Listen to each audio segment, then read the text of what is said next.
Plus que jamais, un grand nombre de médias mainstream sont soumis au pouvoir en place, au point qu'ils semblent évoluer dans une réalité parallèle à la nôtre. Pourtant, vous voyez bien votre monde partir à volo. Ce sont vos retraites qui sont grignotées, vos services publics qui sont abandonnés et les prix ne cessent d'augmenter. Comment lutter contre ce monde qui joue contre nous? Il faut d'abord être informé et correctement. Si le média venait à disparaître, vous perdriez une partie de cette information. Si nous sombrons, la bataille sera encore plus rude. Réagissez avant qu'il soit trop tard. Soutenez-nous.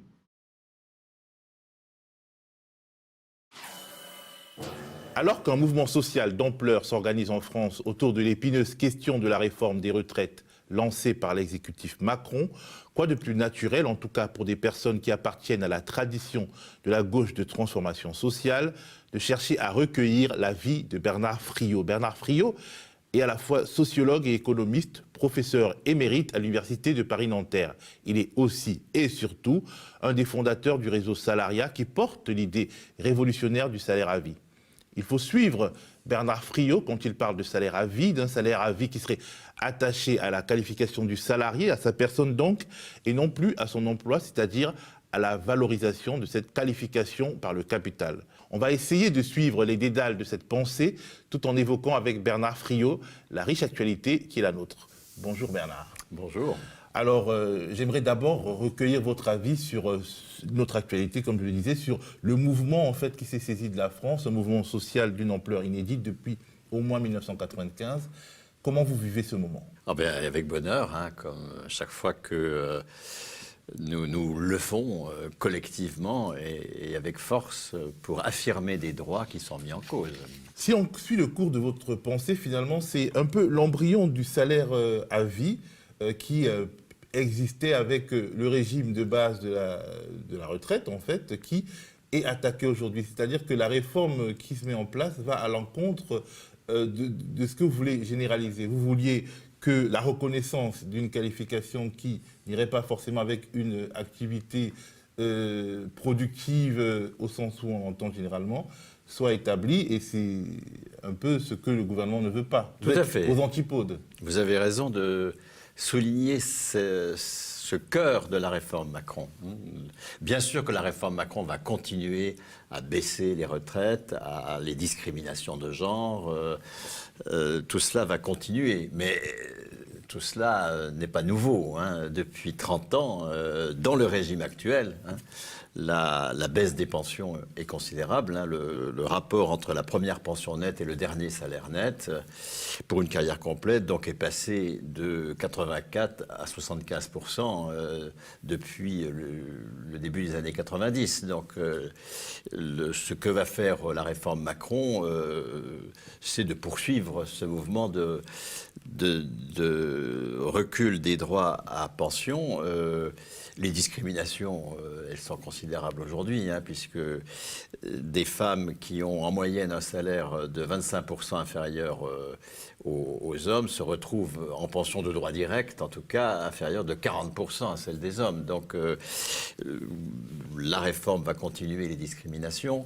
Mais l'enjeu pour moi de réfléchir, c'est pas de dénoncer cette dimension-là incontestable de la réforme, c'est de s'interroger sur le pourquoi de notre échec. Parce que, enfin, depuis 30 ans, dans le cadre du régime actuel, nous n'avons pas pu empêcher ce que nous dénonçons comme la dérive du prochain régime, si jamais nous sommes battus. Hein.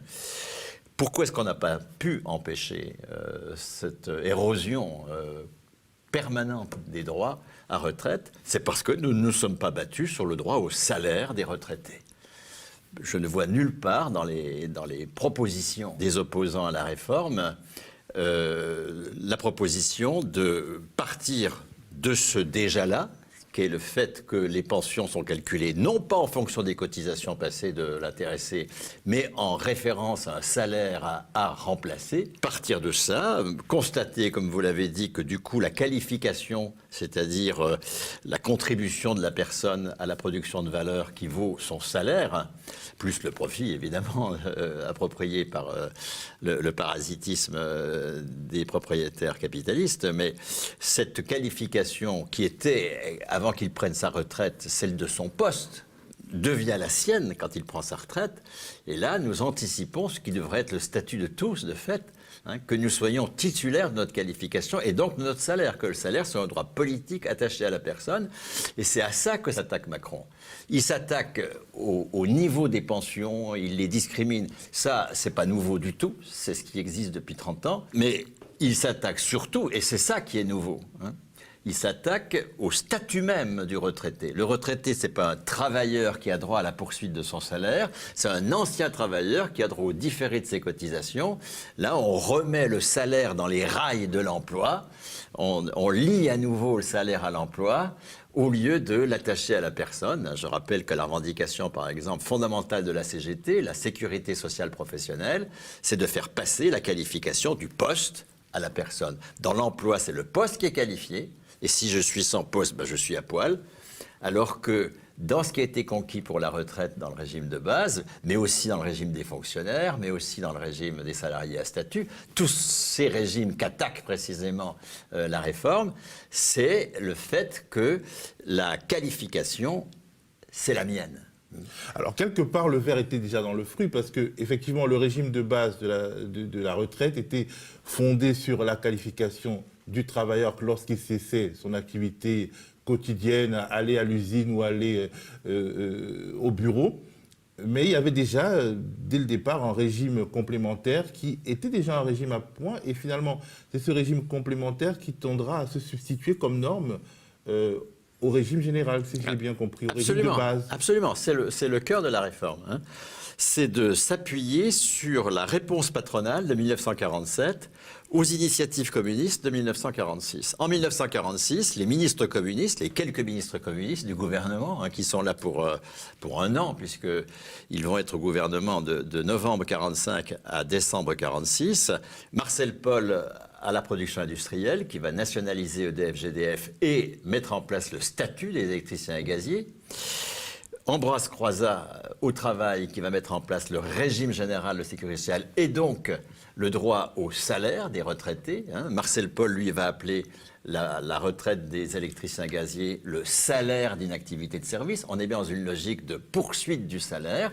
Et puis Maurice Thorez, qui, à la fonction publique, va édicter, faire voter la loi d'octobre 1946 sur le statut des fonctionnaires, qui, là encore, pose clairement la retraite comme la poursuite du dernier traitement. Ces ministres communistes-là vont pratiquement généraliser le régime de la fonction publique à tous les travailleurs, en termes de un retraité, c'est un travailleur qui a droit à la poursuite de son salaire.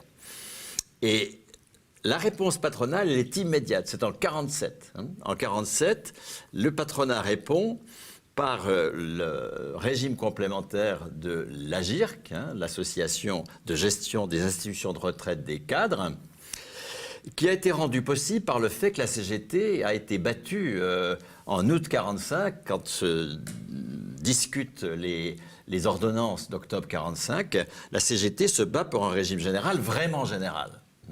Alors, elle obtient que le plafond d'affiliation aux assurances sociales de 1930, qui faisait que les cadres n'étaient pas affiliés aux assurances sociales, que ce plafond soit supprimé. Donc les cadres entrent dans le régime général, mais il est maintenu en réalité comme plafond de cotisation. Ça, la CGT ne le voulait pas. Elle voulait un déplafonnement total. Le plafond de cotisation, ça signifie que les cadres ne cotisent que dans la limite du plafond, mais n'ont également de prestations que dans la limite du plafond. Ça ouvre l'espace pour un régime complémentaire, que ne veut pas la CGT, mais qui va être utilisé par le patronat, puis par une négociation entre Force ouvrière, qui est une scission socialiste de la CGT en 1947, en 1948, avec la FEN aussi. Force ouvrière va être en quelque sorte l'instrument du patronat, il faut le qualifier comme tel, pour généraliser à tous les salariés du privé, dans l'ARCO, l'association des régimes de retraite complémentaires, ce régime réservé aux cadres en 1947 et l'ARCO en 1961, donc étant à tous les salariés du privé un régime complémentaire qui est l'antipode du régime général. Puisque c'est en fonction de mes cotisations que j'ai droit à une pension. Et c'est ce régime minoritaire, puisqu'il n'explique aujourd'hui que le quart des pensions et les 3/4 des pensions sont l'initiative communiste de 46, l'initiative patronale de 47, ça n'explique aujourd'hui que le quart des pensions, 80 milliards sur les 320 milliards, mais c'est ce quart-là que le gouvernement veut effectivement utiliser comme matrice d'un substitut au droit au salaire que donne le régime général. Quand je vous entends parler, j'ai l'impression qu'en réalité, c'est un retour à la philosophie d'avant-guerre, quelque part. Totalement. La philosophie d'avant-guerre, c'est la loi de 1930 sur les assurances sociales, qui est elle-même la tentative nouvelle de revenir sur l'échec de la loi de 1911 sur les retraites ouvrières et paysannes, qui était elle-même la tentative de revenir sur l'échec de la loi de 1850 sur la Caisse nationale de retraite, qui repose sur quoi? Sur un compte individuel d'épargne retraite qu'on ouvre dans une caisse d'épargne, c'est la loi de 1850, et la caisse des dépôts et consignations, qui est la caisse des caisses d'épargne, garantit un taux de rendement important, 5%, le taux des bons du Trésor, important à une époque où il n'y a pas d'inflation, le 19e siècle, pour cette épargne. Ça échoue. Pourquoi est-ce que ça échoue? C'est facultatif en 1850. Ça échoue parce que pour qu'un régime en capitalisation, nous sommes en capitalisation là, ce n'est pas la cotisation qui finance les pensions, la cotisation elle est placée et c'est le rendement du placement qui finance les pensions. Eh bien pour que le rendement du placement des cotisations soit égal, au moins égal aux cotisations de l'année, il faut à peu près 40 ans. Un régime en capitalisation n'arrive à maturité qu'auprès de plusieurs dizaines d'années. Or, les travailleurs ne peuvent pas attendre plusieurs dizaines d'années, donc ça échoue. En 1911, tentative de rendre obligatoire cette retraite ouvrière et paysanne. La CGT se bat contre, c'est la retraite des morts. Effectivement, on ne peut la toucher qu'à 65 ans, ce qui est très au-delà de l'âge, de l'espérance de vie ouvrière de l'époque. Et en 1930, le Parlement réussit par une astuce qui est de lier une cotisation qui est très impopulaire, la cotisation retraite, et une cotisation qui est populaire, la cotisation maladie, parce que les travailleurs savent tout ce qu'ils risquent en cas de maladie, dans une seule cotisation, la cotisation aux assurances sociales, dont une part va, toujours pareil, un livret individuel d'épargne. Et ça va échouer aussi. En 1941, Vichy constate que ce livret ne donne toujours rien, puisque normalement, ce ne serait, vous voyez, c'est né en 1930. Les premières pensions qui ont une relative signification, ce sera en 1970, en gros, 40 ans plus tard. Donc, Vichy tire l'échelle, Vichy supprime les comptes individuels d'épargne et affecte toute cette cotisation à la répartition, une allocation forfaitaire, l'allocation vieux travailleurs salariés.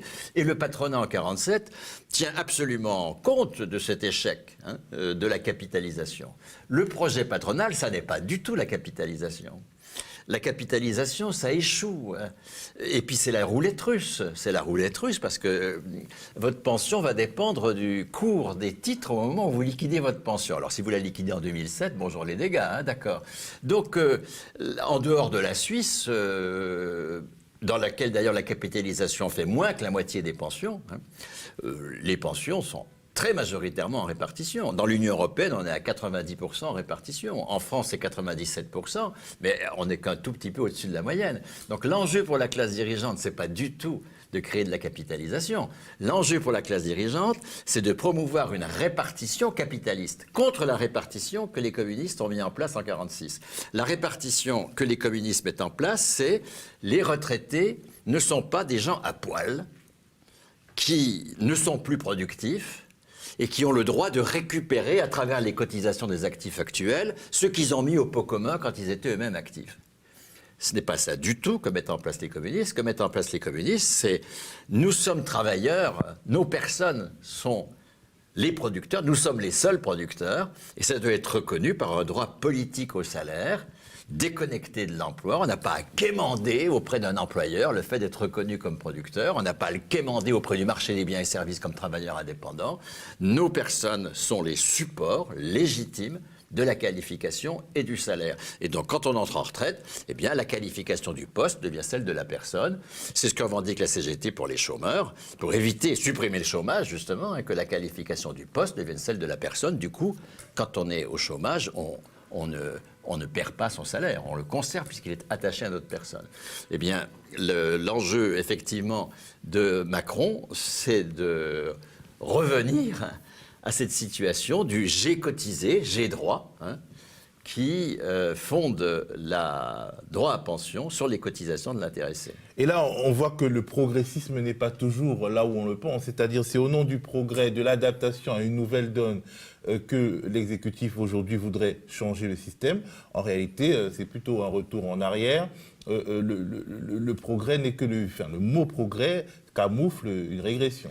Et de même que le mot réforme, qui normalement, théoriquement, réforme pour mieux, camoufle une contre-révolution capitaliste, bien sûr que le progrès tel que le capitalisme le préconise, c'est un immense bond en arrière. Alors, on va revenir sur votre idée du salaire à vie, parce que je vous avoue que votre pensée, elle est troublante. Elle me trouble parce qu'elle remet en cause des présupposés que nous avons intégrés dans notre esprit. C'est d'ailleurs une bonne chose qu'elle nous bouscule. Mais si je veux résumer en fait la dynamique de votre pensée, est-ce que je peux dire qu'elle consiste à arracher le travail comme concept d'abord et comme pratique des mains du capitalisme, comme concept parce que finalement vous remettez en cause même la notion de travail telle qu'on l'entend aujourd'hui? Mais évidemment, le travail, ce n'est pas quelque chose qui aurait un fondement, je dirais, naturel. C'est pas parce que c'est de l'infrastructure ou parce que c'est difficile que ce serait du travail. Toutes nos activités ne sont pas considérées comme productives. Une partie seulement. Nous sommes actifs toute notre vie éveillée, en gros, mais une partie seulement est considérée comme productive. Mais quand je dis considérée comme productive, on voit bien que c'est le fruit de rapports sociaux. Ce n'est pas la nature même de l'activité que je fais qui décide si c'est du travail ou pas. On peut prendre un exemple? Eh bien, prenons l'exemple fameux de Usul. Dans la vidéo qu'il fait sur le salaire à vie, il prend quelqu'un qui tond du gazon. Le premier acte, c'est quelqu'un qui tond son gazon le samedi matin. Bon, est-ce qu'il travaille? Donc, il a une activité, mais est-ce que cette activité est productive? Bon, on va répondre non. Bon. Deuxième temps, cette fois-ci, c'est un fonctionnaire territorial, employé municipal qui tond le gazon de la commune. Est-ce qu'il est productif? Ah ben non, on va dire qu'il dépense, lui, c'est encore pire. Il coûte, dépenses publiques, dépenses d'éducation, dépenses de santé. Il fait bien pareil. Et puis, supposons que la commune de droite, mais ça arrive aussi à gauche, ait décidé de faire ce qu'on appelle dans la novlangue une concession de service public. C'est-à-dire qu'elle privatise l'entretien des espaces verts. Et c'est un employé de Veolia qui va faire exactement le même boulot que ce qu'on a vu jusqu'ici, tondre du gazon. Ah ben lui, évidemment, il produit. Donc vous voyez bien que ce n'est pas du tout la nature de l'activité qui décide de ce qui est travail. C'est-à-dire, on entend donc par travail la part des activités considérées comme productives. Quand on dit « je cherche du travail », ça ne veut pas dire qu'on est inactif, qu'on ne fait rien. Ça veut dire que ce que l'on fait n'est pas considéré comme productif et ne vaut pas rémunération ou profit pour un propriétaire. Donc, le gros intérêt de ce genre d'image, tel qu'Usul a pu le faire dans sa vidéo sur le salaire à vie, c'est de montrer que ce n'est pas du tout la nature de l'activité qui décide du travail, ce sont les rapports sociaux. Là, dans cette image, dans ces trois cas-là, c'est le patronat qui finalement a imposé l'idée que seuls ceux qui mettent en valeur son capital travaillent et qu'un fonctionnaire ne travaille pas, un fonctionnaire dépense. Alors, quel fondement alternatif on pourrait donner à la notion de travail pour justement changer de paradigme? Oui, parce qu'il faut le faire. Pourquoi? Parce que si le travail, c'est ce qui met en valeur du capital, nous allons vers une impasse écologique, anthropologique, territoriale absolue. Puisque ce qui met en valeur du capital, ça peut être absolument n'importe quoi. La bourgeoisie capitaliste se moque éperdument de l'utilité sociale de ce qui est produit, se moque éperdument de l'impact écologique de ce qui est produit, se moque éperdument de faire des engins à obsolescence programmée, de nous gaver avec des biens de consommation inutiles tout en nous empêchant d'accéder à des consommations absolument élémentaires comme le logement, les transports de proximité, etc., etc. Donc l'indifférence de la bourgeoisie capitaliste à l'utilité sociale du travail, elle est totale. Donc, il faut que nous conquérions, nous, une autre définition et une autre pratique du travail. Ça, c'est aux travailleurs de définir ce qui vaut. et d'organiser ce qui vaut dans nos activités. Et c'est pour cela que la première des choses à conquérir, c'est la propriété d'usage de l'outil. Ce n'est pas en jeu dans la réforme des pensions, c'est en jeu dans beaucoup d'autres réformes. La conquête de la propriété d'usage de l'outil, c'est nous qui devons être les propriétaires de l'outil, c'est fondamental si nous voulons décider de son usage à des fins non lucratives. Et puis l'autre condition, c'est que nous soyons sortis de la préhistoire, de la dépendance à un emploi pour pouvoir être reconnu comme producteur. Si c'est nous qui produisons la valeur, il faut qu'on ait un droit qui exprime cette responsabilité, un droit de qualification personnelle. Donc, en gros, vous voulez que les travailleurs disputent au capital et arrachent au capital la propriété, en tout cas le contrôle des moyens de production. Si je ferme les yeux et que j'imagine le système dont vous nous parlez, notre économie serait constituée d'une myriade de coopératives de scope reliées les unes aux autres par un système de solidarité, parce que quelque part, elles produiraient toutes ces coopératives contrôlées par les travailleurs et elles mettraient toutes au pot commun la valeur ajoutée produite, et c'est ce pot commun qui redistribuerait les salaires en fonction des qualifications. Absolument. Donc en réalité, vous voulez mettre à mort le profit, en tout cas le profit privatisé.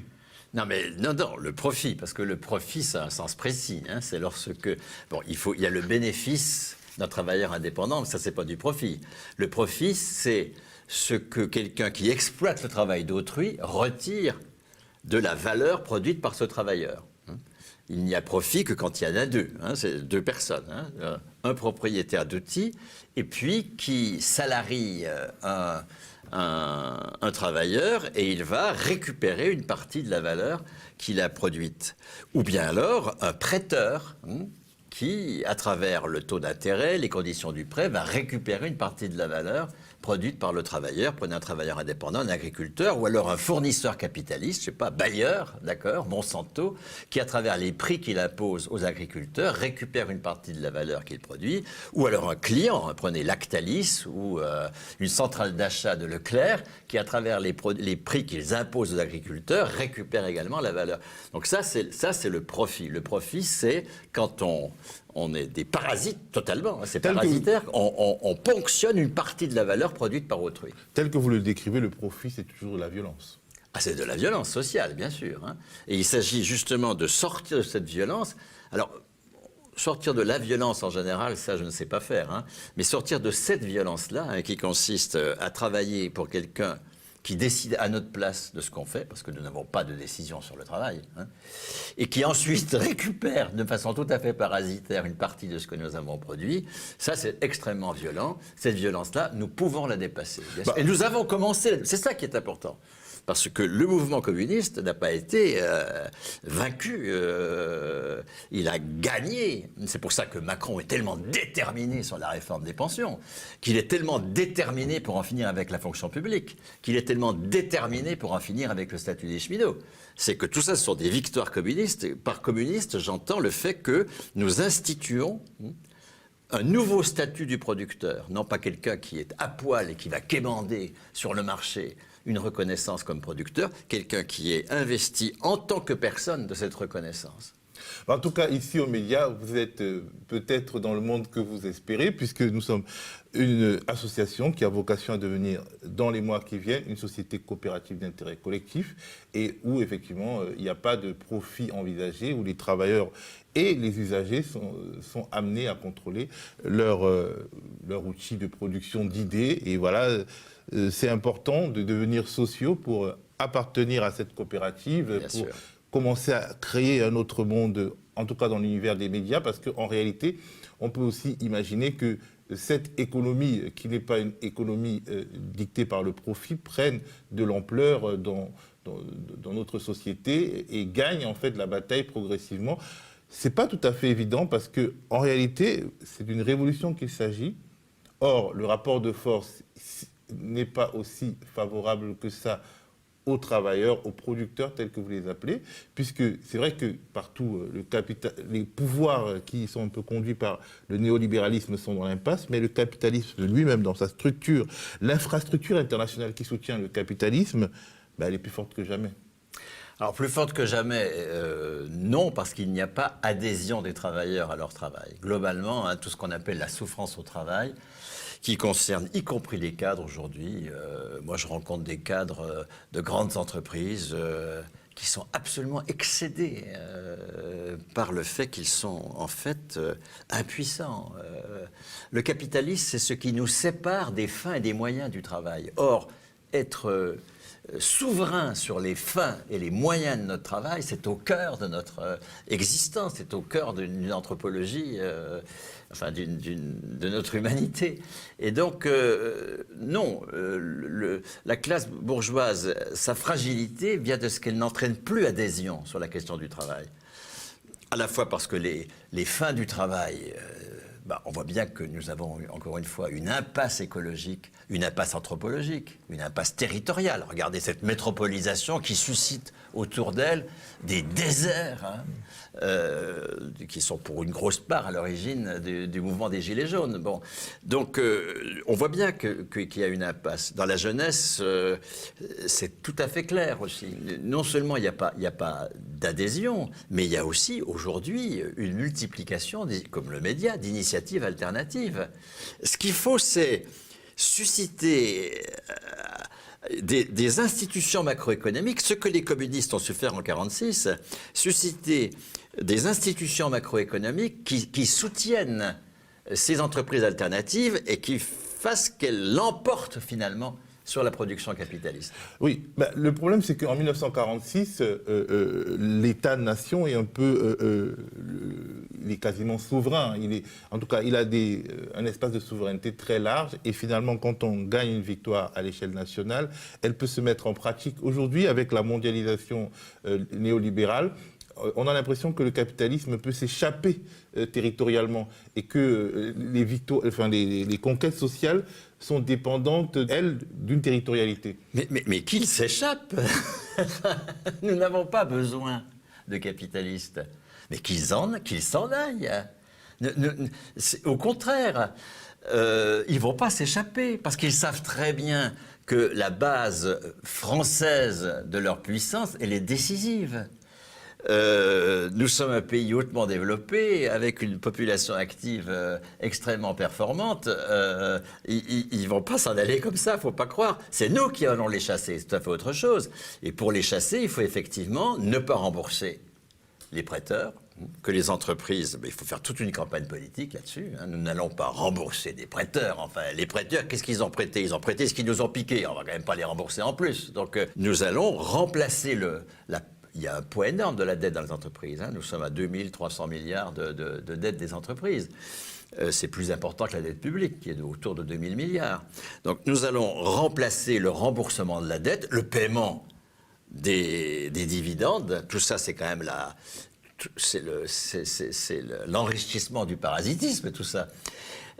Nous allons dire que le roi est nu, que tous ces gens-là n'existent que par notre travail. Et nous allons faire toute une campagne politique, ça c'est vraiment décisif, entreprise par entreprise, qui montre, les équipes syndicales sont parfaitement capables de le faire ça parce qu'elles connaissent la comptabilité des boîtes maintenant, et puis il y a des expertises au service du syndicalisme, les experts comptables, etc., qui vont établir les dettes de l'entreprise pour investissement, dire on ne va pas les rembourser, mais ces sommes-là, plutôt que d'aller... forger nos chaînes, parce que c'est ça, quand on rembourse un prêteur, on forge ses chaînes, vont aller à une cotisation qui, sur le modèle de la sécurité sociale du soin, sur une cotisation pour la sécurité sociale de l'alimentation, sécurité sociale de l'accès à l'information. Et là, on peut parfaitement sortir le média de la marginalité et l'inscrire dans une institution macroéconomique. D'ailleurs, Pierre Grimbert avait fait des propositions pour une cotisation presse, tout à fait intéressante dans le monde diplomatique. J'ai lu récemment un texte où s'il y avait une cotisation de 1,8% de la valeur ajoutée des entreprises franciliennes, 1,8% de leur valeur ajoutée, mis au pot commun, les transports en commun d'Île-de-France pourraient être gratuits. Donc, non, nous allons faire tout ça. Il y a aussi la question de l'alimentation. Pour changer notre alimentation, l'améliorer le système capitaliste ne semble pas compétent pour le faire. Impuissant complètement pour le faire. On peut faire tout le greenwashing qu'on veut, ça ne trompera au bout du compte pas longtemps. Ça peut tromper. Hein. Carrefour fait des magasins 100% bio, etc. Tout ça, ça peut tromper, évidemment. Mais ça ne durera qu'un temps, tout de même que les grandes surfaces n'en fait qu'un temps aujourd'hui. Tout ça est délaissé très largement, en tout cas par une partie de la population. La sécurité sociale de l'alimentation, ça va permettre, en créant une cotisation alimentation, hein, qui permettrait d'affecter... on a la carte vitale, on a toutes les technologies qui ont été mises en place pour la production par sécurité sociale du soin. On va produire par sécurité sociale l'alimentation. Sur ce modèle-là, on va produire par sécurité sociale les transports de proximité. On va produire l'énergie, on va produire le bâtiment, d'accord ? Mais selon des normes communistes, non capitalistes, d'accord ? Et verte. Verte, quand je dis communiste, je dis cela, c'est-à-dire sortir la production. Hein, le communisme de Marcel Engels dans l'idéologie allemande, c'est le mouvement réel par lequel, dans la lutte de classe, nous sortons du capitalisme. Bon, ben, mais dans la pratique, ça a souvent été du productivisme. C'est pour ça que mieux vaut peut-être utiliser le mot écologiste, parce que voilà. Je suis entièrement d'accord sur le fait que dans les pays du socialisme réel, on n'est pas dans le communisme du tout. On est dans une espèce de capitalisme d'État dont nous voyons aujourd'hui où il a mené ces pays. Non, je ne parle pas de ça du tout. Hein.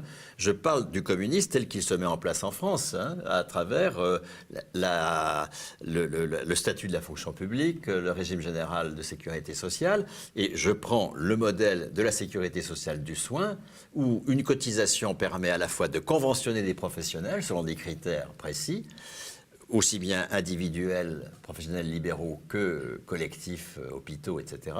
Et puis de subventionner l'investissement hospitalier, de sorte que l'investissement hospitalier ne relève pas du crédit qu'il faut rembourser, hein, mais que c'est la propriété collective d'une collectivité, des travailleurs à travers une collectivité publique, et puis la propriété d'usage des soignants. On va faire pareil pour l'alimentation, une cotisation qui va permettre de solvabiliser à hauteur de 100 € par personne et par mois, par exemple, ce qui fait déjà le tiers du marché. Hein. 80 milliards, c'est le tiers de 240 milliards qu'on dépense pour l'alimentation, donc c'est énorme. On va déjà vraiment mettre un coin dans la logique de l'agro-business.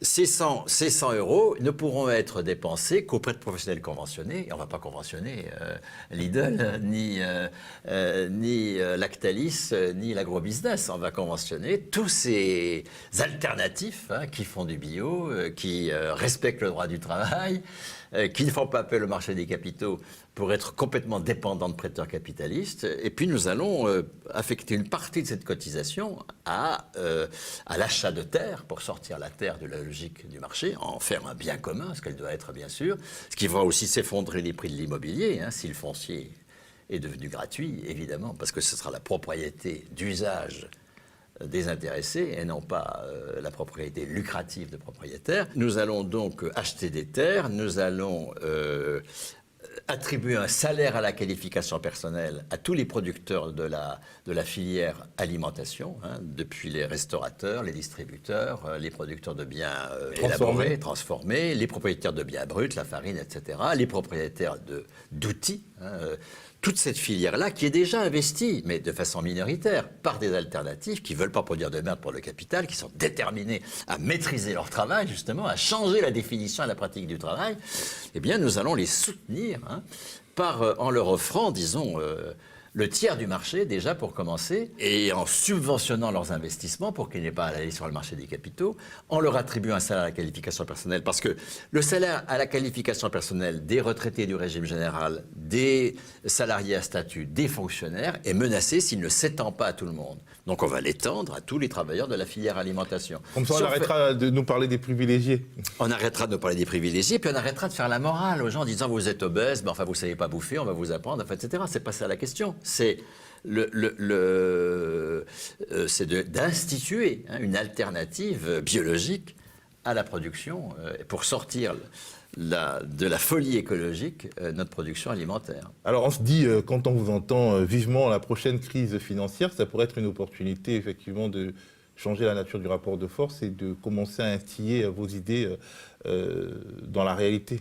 Ben, à condition qu'on ne réagisse pas comme en 2007.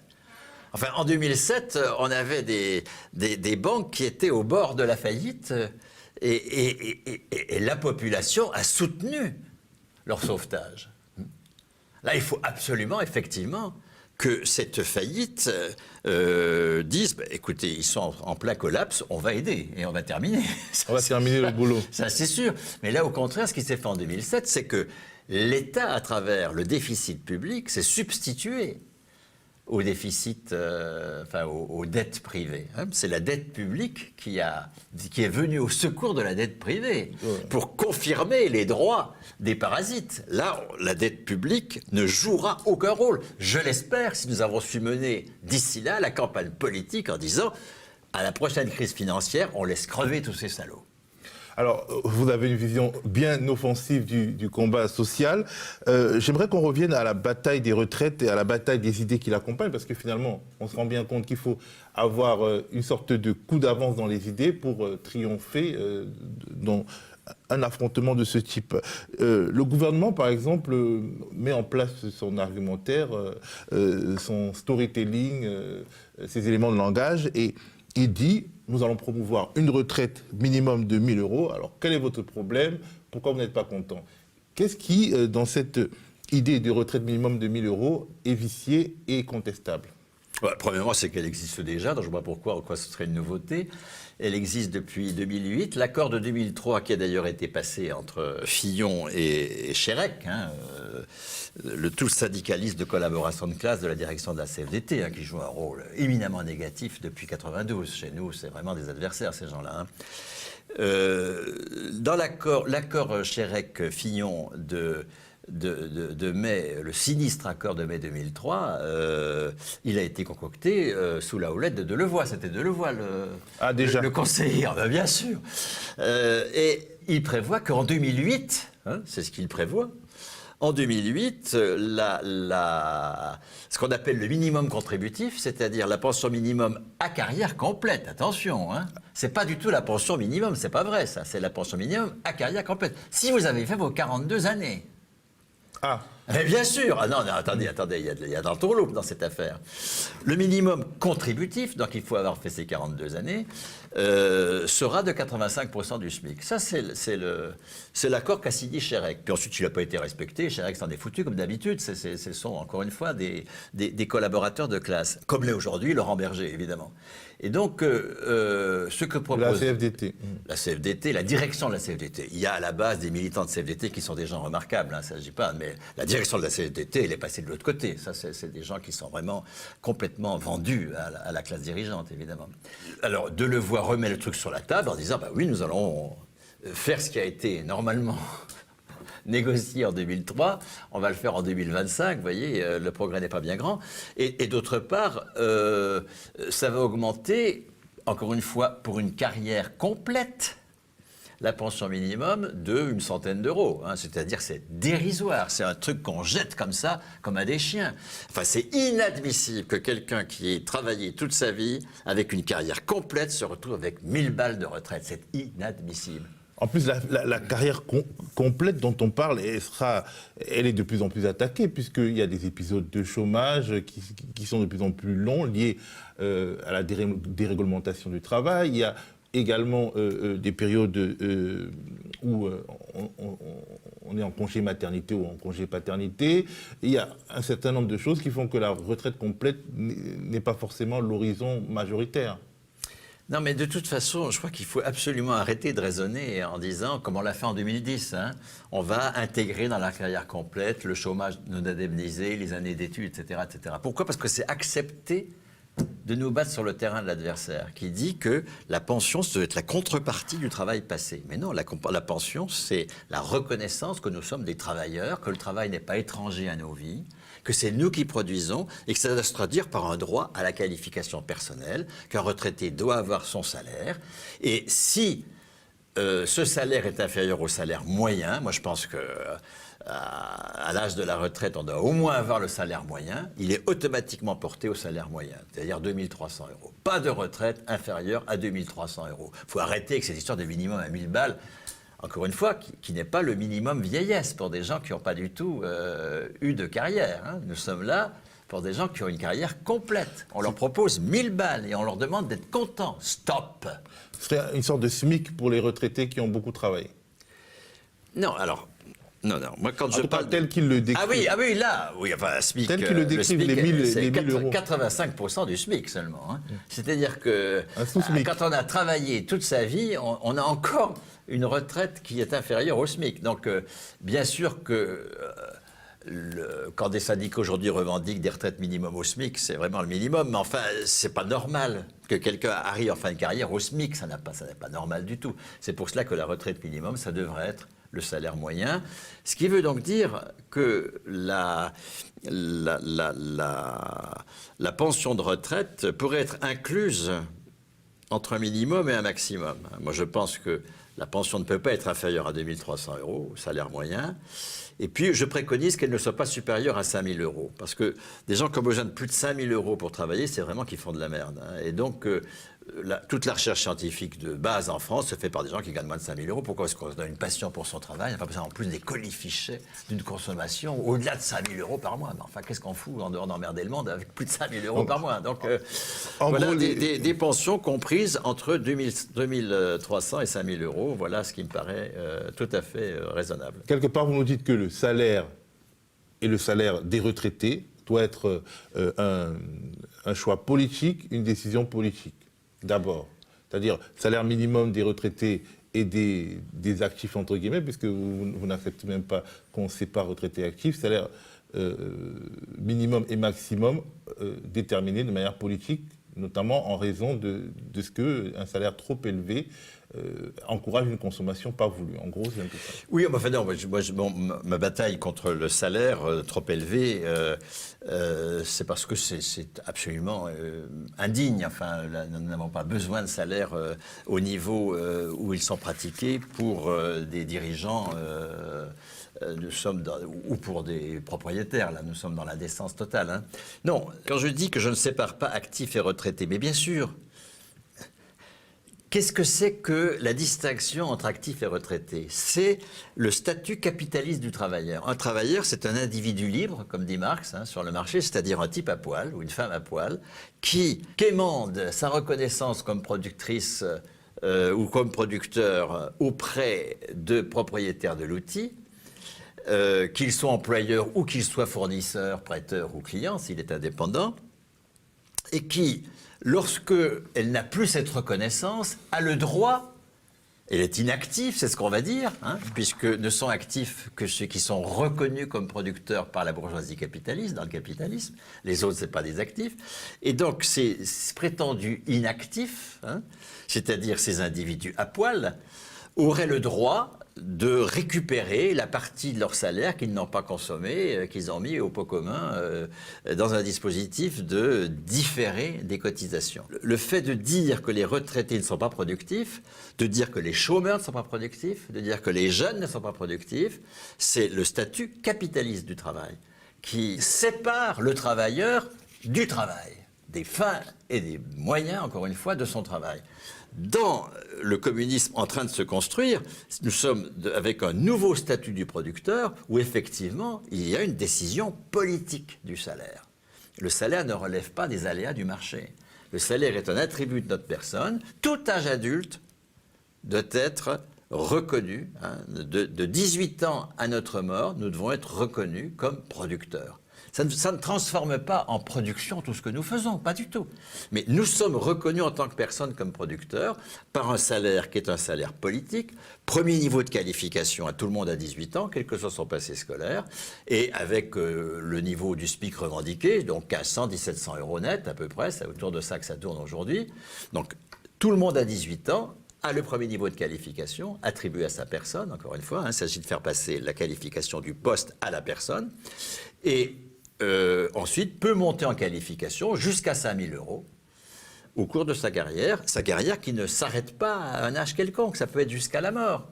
Encore une fois, se réjouir d'être libéré du travail, travailler pour ne plus avoir à travailler, pour moi, c'est absolument scandaleux. Ça veut dire qu'on a renoncé à changer le travail, qu'on accepte que le travail, c'est la merde que le capitalisme nous fait faire. Et plutôt que d'affronter cela en disant « mais non, nous allons changer le travail », on cherche à s'en libérer. Mais se libérer du travail, c'est être amputé. Moi, j'entends bien être productif jusqu'à la mort. Sinon, je vais vieillir. Mais parce qu'on peut aussi se dire que sans incitation à travailler, c'est-à-dire que s'il y a un salaire à qualification, une sorte de salaire garanti, beaucoup de gens ne voudront pas travailler. On peut se dire ça aussi. Mais ça, c'est encore une fois être victime complètement de l'anthropologie capitaliste. L'anthropologie capitaliste, c'est de dire, mais non, les personnes, c'est des paresseux, d'accord. Le travail, c'est pris sur le loisir, c'est comme ça que c'est défini. Hein, c'est une désutilité, comme disent les économistes mainstream, hein, c'est une désutilité, alors que nous faisons tous l'expérience que nous devenons humains, aussi bien comme espèce que comme individu, qu'en nous confrontons à la matière, concrètement, en nous confrontant aux autres, dans l'acte de travail. C'est ce qui nous constitue comme personne. Il faut changer le travail, qu'il ne soit plus hétéronome, qu'il ne soit plus voué à mettre en valeur du capital, que nous décidions de ce que nous faisons. Mais il ne s'agit pas du tout de se libérer du travail, il s'agit de libérer le travail, c'est tout à fait autre chose. Alors le gouvernement, pour justifier sa retraite, parle des modifications démographiques de la société française, avec un vieillissement de la population qui rend nécessaire sa réforme, et du coup ça peut mettre en place, en tout cas il peut essayer de mettre en place une sorte de concurrence entre les générations. Qu'est-ce que vous répondez à cet argument? Mais, encore une fois, cet argument relève sur le postulat qu'il y a un âge dans la vie après le travail, qui est exactement le même postulat qui a conduit à la création de cette période absolument dégueulasse de l'insertion, où entre 18 et 35 ans, on s'insère. On n'a pas droit du tout au salaire, on a droit à des stages, on a droit à du service civique, on a droit à des mesures jeunes, comme on dit. On est jeune très longtemps aujourd'hui, sur le marché du travail. Hein. C'est-à-dire, jeune, ça veut dire exclu du statut de travailleur. Et l'actualité récente nous montre que la précarité des jeunes, elle peut conduire à un désespoir tel que certains s'immolent, se font du mal parce que cette précarité leur pèse. Évidemment, hein, il y a une espèce d'habituation du débat public, disons, à la précarité des jeunes. Enfin, c'est absolument scandaleux. Mais vous voyez bien que c'est exactement symétrique. Ce temps d'avant le travail est exactement symétrique du temps d'après le travail. Et si, au contraire, nous disons que tout adulte a la responsabilité de la production, une responsabilité qui s'exprime dans un droit à la qualification, la question de comment est-ce qu'on finance la retraite ne se pose plus. J'ai un camarade cheminot qui a trouvé cette formule très juste. Demander comment on finance les retraités, c'est aussi con que de demander comment on fournit de l'électricité à une centrale électrique. Ce sont les travailleurs qui produisent la valeur. C'est eux qui financent toujours leurs ressources. De même que la centrale électrique n'a pas besoin d'un apport extérieur, c'est elle qui produit l'électricité. Donc, à partir du moment où nous posons que toute personne est réputée productive de 18 ans à sa mort, et quand je dis réputée productive, ça ne veut pas dire qu'elle est en permanence au travail, ou dans une injonction de travail, pas du tout. Ça veut dire que jamais elle ne peut être exclue du statut de travailleur. Eh bien, à partir de ce moment-là, il n'y a pas de problème de financement des pensions. Poser même la question, c'est admettre la religion capitaliste du travail. Alors que dans la proposition que nous faisons à Réseau Salariat, c'est la retraite à 50 ans, parce que c'est à 50 ans que le rapport au marché du travail est le plus compliqué. Si vous êtes licencié à 50 ans, vous ne trouverez pas d'emploi aussi qualifié que si vous venez de quitter. C'est impossible pratiquement. Statistiquement, ça ne se constate pas. Donc on va se retrouver ensuite dans des métiers, dans des emplois beaucoup moins qualifiés que celui qu'on avait avant. Et puis, si vous êtes en poste, mais là, vous êtes en pleine possession de vos moyens professionnels et vous enragez. Vous enragez de ne pas pouvoir les donner, que ce que vous préconisez soit jamais accepté, parce que ça ne met pas en valeur le capital de l'actionnaire, qu'on vous fasse faire du boulot qui est contraire à vos convictions. Que vous aimiez votre boulot, mais qu'on l'insère dans des logiciels, dans des protocoles, dans des durées qui font que ce n'est pas du boulot. Bon, eh bien, à 50 ans, on va devenir titulaire de son salaire. C'est le geste de Croizat quand il dit un retraité, ce n'est pas quelqu'un qui n'est plus travailleur, c'est au contraire quelqu'un qui reste travailleur et qui a droit à son salaire. Mais nous allons le faire à 50 ans, tout le monde va être titulaire de son salaire. Indépendamment de sa durée de cotisation, il faut arrêter avec ça, ce n'est pas mon travail passé qui légitime que je suis aujourd'hui travailleur. Ce salaire sera porté à 2 300 € s'il est inférieur, ramené à 5 000 s'il est supérieur. Et avec ça, qu'est-ce que c'est? Je vais avoir une responsabilité. Parce que le mot, au cœur du communisme, il y a la responsabilité des travailleurs sur le travail. Responsabilité qu'ils n'ont pas, puisque c'est la bourgeoisie qui s'octroie le monopole du travail. Quelle va être la responsabilité de tous ces quinquagénaires qui sont en pleine possession de leurs moyens? De deux choses l'une. Ou bien, ce qu'ils sont en train de faire les emmerde, ils n'en peuvent plus. Ils vont partir, ils vont quitter les boîtes, bien sûr. Et qu'est-ce qu'ils vont faire? Il faut qu'il y ait un service public de la qualification, non pas de l'emploi, il faut arrêter avec ça. Le service public de l'emploi, ça améliore l'employabilité et autant est décisif à pousser son rocher, c'est de la connerie et tout ça. Non, un service public de la qualification qui va accompagner tous ces démissionnaires, titulaires de leur qualification et donc de leur salaire. Et ils partiront avec un salaire d'au moins 2 300 € de toute façon. À aller mettre toute leur capacité de travail au service du média, au service de toutes ces boîtes alternatives qui, aujourd'hui, produisent sur un mode non capitaliste. Je ne me contente pas de dire non capitaliste, je dis communiste. C'est ça, il faut mettre le mot communiste sur tout ça, c'est-à-dire des lieux où les travailleurs sont les propriétaires d'usage de l'outil, où c'est eux qui définissent les fins et les moyens du travail. Donc ils vont mettre quelqu'un qui, je sais pas quoi, qui s'emmerdait dans une agence de pub pour faire de la pub de merde, la pub pour Uber Eats par exemple, d'accord, ou pour Deliveroo, enfin, etc., va aller mettre toutes ses compétences au service de la com d'une coopérative de laits végétaux qu'ont mis en place des alternatifs pour sortir des griffes de Lactalis. C'est-à-dire qu'elle va augmenter la valeur ajoutée de ces entreprises-là, sans qu'elles aient à les payer, tous ces gens-là, puisque c'est la caisse des retraites qui les paye. En revanche, nous allons changer l'assiette de la cotisation. La cotisation aura comme assiette la valeur ajoutée, et ces boîtes alternatives qui vont avoir une valeur ajoutée complètement augmentée par cette arrivée, je sais pas, il y a 700 000 retraités par an, si la moitié quitte la boîte où ils s'emmerdent pour aller dans ces interviews, vous voyez, 350 000 personnes qui arrivent en pleine possession de leurs moyens, mais ils vont augmenter considérablement la valeur ajoutée de la boîte, qui va cotiser du coup, hein. Ce surplus de valeur ajoutée va entraîner un surplus de cotisation qui va permettre de payer les retraités. Nous sommes bien d'accord que, encore une fois, il n'y a pas de question du financement des retraites, dès lors que les retraites, ce n'est pas un temps après le travail, c'est un temps de travail libéré du marché du travail. C'est tout à fait autre chose. Et un temps de travail pendant lequel nous décidons au travail.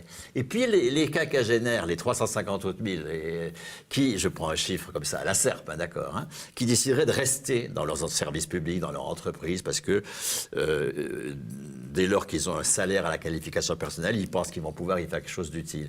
Eh bien, eux, ils vont avoir une responsabilité qui va être d'organiser le refus des travailleurs des directives de la direction. Ça, c'est absolument fondamental. Si pour que les travailleurs s'emparent de leur travail, il faut absolument qu'ils affrontent des directions qui sont entièrement acquises à l'actionnaire. Et pour l'affronter, il faut qu'ils aient un droit qui soit protégé, comme les salariés protégés, les délégués syndicaux, qu'on ne puisse pas les licencier. Donc à 50 ans, on devient titulaire d'un droit de son salaire, on n'est pas licenciable, et on a comme responsabilité d'auto-organiser, enfin de travailler à l'organisation des travailleurs qui vont définir leur travail et qui vont affronter les directions. Prenons un exemple du je sais pas quoi, de quelqu'un qui est dans une chambre d'agriculture, ben, elle va être chargée d'organiser le conseil aux agriculteurs, non pas au service du lobbying de Bayer, comme sa direction lui impose, hein, jusqu'ici. On va envoyer ces impositions de la direction au plot par des travailleurs non licenciables, titulaires de leur salaire, qui vont organiser le tour des agriculteurs pour les former, les accompagner, les aider, les soutenir dans la sortie de l'agrobusiness. Vous voyez, c'est tout à fait autre chose. L'ambition, elle est énorme. Mais l'ambition, elle est énorme, elle est à notre portée. Est-ce que vous pensez que nous allons pouvoir continuer à accompagner comme ça la dérive écologique du capitalisme? Quoi, on attend que ça explose? C'est ça notre truc? En tout cas, on est face à une vraie impasse. Alors, je voudrais quand même vous poser une dernière question. Nous sommes donc au cœur de la bataille, au cœur d'un mouvement qui a commencé. Selon vous, pourquoi ceux d'avant ont échoué? Où est-ce que résident les raisons de leur échec et comment triompher désormais? C'est-à-dire, si vous devez donner 2-3 tips à ceux qui sont dans la rue ou en grève aujourd'hui, quelles seraient ces astuces en fait? Mais tant que vous croyez que les retraités ne sont pas productifs, vous allez revendiquer par exemple 75% du salaire pour les retraités et non pas 100%. Mais vous serez incapable de vous opposer à la dérive qui va passer de 75 en fait à 70 puis 50%, etc. Pourquoi? Puisque vous ne posez pas les retraités comme des travailleurs qui ont droit à leur salaire. Ça, c'est un mot d'ordre très simple qui est un rempart contre la baisse des pensions. Les travailleurs sont travailleurs jusqu'à leur mort. Ils ont droit à leur salaire jusqu'à leur mort. Leur salaire peut progresser jusqu'à leur mort. Ils peuvent passer des épreuves de qualification dans la limite de 5 000 €, bien sûr, pas au-delà de 5 000.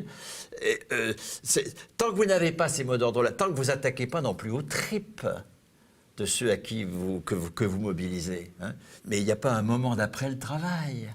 On ne va pas pouvoir lutter contre l'insertion, tout ce gâchis de la jeunesse, ce mépris de la jeunesse dans lequel nous sommes avec tous ces emplois, la mort moelle-nue, où les gens ne sont pas payés à la qualification. On ne va pas sortir de ça si on ne sort pas non plus de ce temps d'après le travail. On ne va pas sortir du chômage si on ne sort pas du temps d'après le travail.